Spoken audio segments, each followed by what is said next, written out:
নমস্কাৰ সুপ্ৰভাত এষ্ট্ৰলেব অসমলৈ আপোনালোক সকলোকে স্বাগতম জনাইছো। আজি 19 ফাগুন বুধবাৰ ইংৰাজী 4 মাৰ্চ 2026।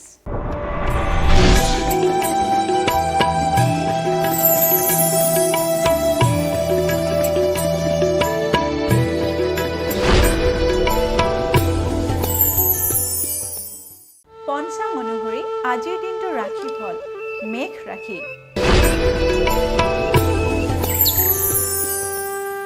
মেঘ ৰাশিৰ হঠাৎ শ্ৰীবৃদ্ধি। মেঘ ৰাশিৰ জাতক জাতিকাসকলে আজিৰ দিনটোত হঠাতে সন্মান লাভ কৰিব পাৰে।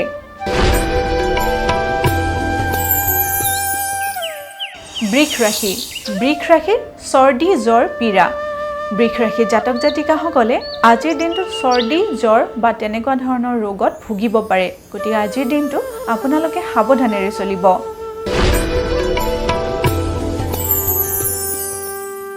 মিথুন ৰাশি। মিথুন ৰাশিৰ সুখ শান্তি ক্ষয়।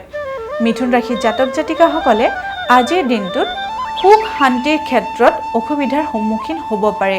গতিকে আজিৰ দিনটো আপোনালোকে সাৱধানেৰে চলিব।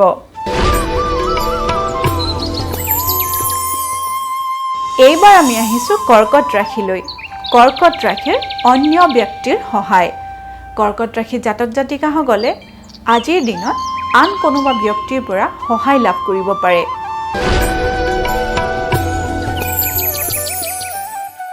সিংহ ৰাশি।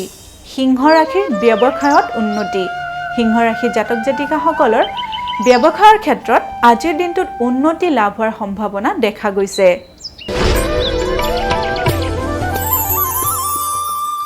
কন্যা ৰাশি। কন্যা ৰাশিৰ মনৰ প্ৰফুল্লতা। কন্যা ৰাশিৰ জাতক জাতিকাসকলৰ আজিৰ দিনটো মনটো প্ৰফুল্লিত হৈ থকা দেখা গৈছে।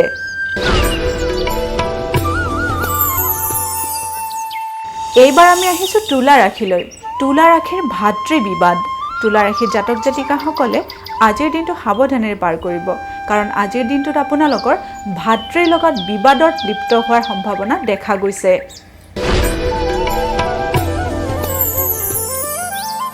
বৃশ্চিক ৰাশি।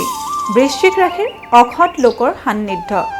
বৃশ্চিক ৰাশিৰ জাতক জাতিকাসকলে আজিৰ দিনটোত কোনোবা অসৎ লোকৰ সান্নিধ্যলৈ আহিব পাৰে। গতিকে আজিৰ দিনটো আপোনালোকে সাৱধানেৰে চলিব।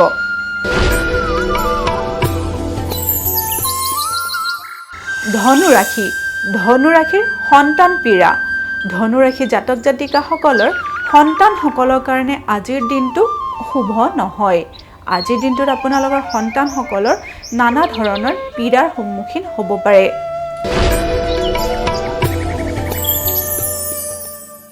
মকৰ ৰাশি। মকৰ ৰাশিৰ চকু পীড়া। মকৰ ৰাশিৰ জাতক জাতিকাসকলৰ চকুৰ ৰোগে দেখা দিব পাৰে। গতিকে আজিৰ দিনটো আপোনালোকে সাৱধানেৰে চলিব। কুম্ভ ৰাশি। কুম্ভ ৰাশিৰ সৰ্বকাৰ্যত সিদ্ধি লাভ। কুম্ভ ৰাশিৰ জাতক জাতিকাসকলে আজিৰ দিনত যিকোনো কৰ্মতে শুভ ফল লাভ কৰিবলৈ সক্ষম হ'ব।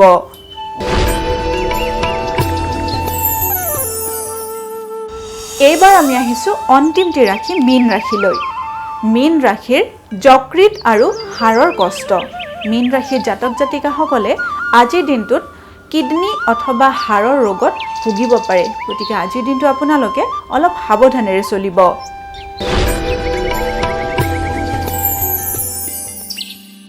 এয়াই আছিল আজিৰ দিনটোৰ ৰাশিফল। এষ্ট্ৰলেব অসমৰ ৰাশিফল অনুষ্ঠানটিৰ পৰা আজিলৈ মই বিদায় মাগিছোঁ। আপোনালোকৰ দিনটো শুভ আৰু মংগলময় হওক তাৰেই কামনা কৰিছোঁ। ধন্যবাদ।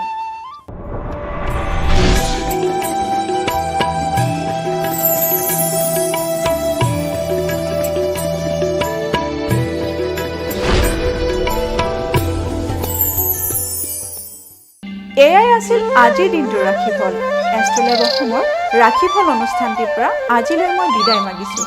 আপোনালোকৰ দিনটো শুভ আৰু মংগলময় হওক তাৰেই কামনা কৰিছোঁ। ধন্যবাদ।